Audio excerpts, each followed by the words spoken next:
आइए अब सीधे भोपाल चलते हैं। अपने सहयोगी अनुराग द्वारी हमारे साथ हैं। अनुराग, मध्य प्रदेश में सरकार ने शायद अभी मई में कुछ फैसला आया, बैकलॉग की अटकी हुई भर्तियां 13% ओबीसी आरक्षण के हिसाब से निकालेगी और अब इस भर्ती प्रक्रिया को पूरा किया जाएगा। आरक्षण का जो मसला है यहाँ पर भी महत्वपूर्ण होगा। जरा थोड़ा बताइए किस तरह से गतिविधियां चल रही हैं यहाँ पर। बहुत असमंजस है निधि। मध्य प्रदेश में जब मैं आपको धीरे से इसके बाद बताऊंगा कि अलग अलग नौकरियों में क्या हो रहा है, तो आप भी समझ नहीं पाएंगी कि ये जो पूरा गणित है वो क्या चल रहा है। दरअसल कमलनाथ सरकार ने ओबीसी आरक्षण को बढ़ाकर 27% कर दिया था और जैसा मनीष जी भी कह रहे थे, कोर्ट में ये टिक नहीं पाया और उसके बाद से ये हाई कोर्ट से लेकर सुप्रीम कोर्ट तक मामला चल ही रहा है। लेकिन इस दौरान में क्या हुआ कि मध्य प्रदेश में जब 27% आरक्षण ओबीसी का कर दिया गया था तो 73% के लगभग आरक्षण हो गया। अब क्या हुआ कि जब कोर्ट ने कहा कि नहीं, आप ऐसा नहीं कर सकते, तो कई नौकरियों में तो उन्होंने 13% पद को होल्ड कर दिया है क्योंकि 14% से ज़्यादा दे नहीं सकते थे। कुछ नौकरियों में पूरे के पूरी वैकेंसीज निकाल दी हैं।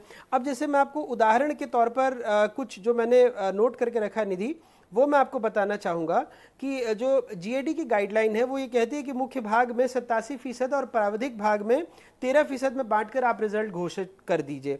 अब इसमें जैसे एमपीपीएससी पीएससी के लिए 87% पदों पर उसमें चयन हो गया और उसके बाद 13% पर उन्होंने होल्ड लगा दिया है। 1 नवंबर 2022 से अब तक राज्य सेवा परीक्षा के 35 भर्ती परीक्षाओं में रिजल्ट होल्ड पर है। जो 5077 पदों पर विज्ञापन निकले थे, इनमें से 87% में मुख्य भाग में करीब 4451 पद के लिए रिजल्ट घोषित कर दिए गए, लेकिन 13% यानी 599 पदों पर फिर वहां भी होल्ड लग गया है। जो शिक्षक भर्ती है उसमें 27% आरक्षण दे दिया, लेकिन 4 विषयों के उम्मीदवार कोर्ट पहुंच गए। ऐसे में फिर से 12 विषयों में ओबीसी को, अब देखिए यहां पर क्या हुआ कि 12 विषयों में तो ओबीसी को 27% आरक्षण दे दिया है, लेकिन 4 में 14% आरक्षण दिया है। करीब 499 पदों पर यहाँ भी भर्ती अटकी हुई है।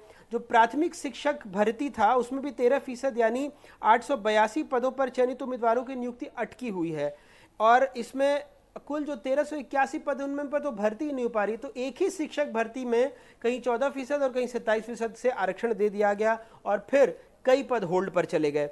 जो सब इंजीनियर 2 भर्ती परीक्षा हुई थी उसमें ग्रुप 3 के लिए 27% का आरक्षण देते हुए नतीजे घोषित कर दिए गए।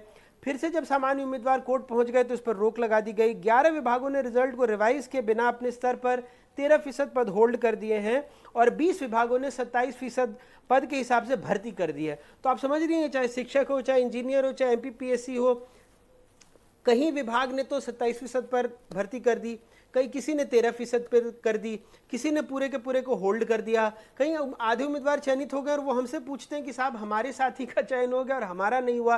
क्योंकि शिक्षक भर्ती में तो गजब हो गया कि 4 विषयों में हो गए, 2 विषयों में नहीं हुए, 3 विषयों में, तो पूरा का पूरा ऐसी आधा अधूरा सब कुछ चल रहा है कि जो भर्ती जिनका होना है उनको भी नहीं पता लग रहा, विभागों को भी नहीं पता लग रहा और हमें भी नहीं पता लग रहा है कि अलग अलग विभागों में आखिर हो क्या रहा है।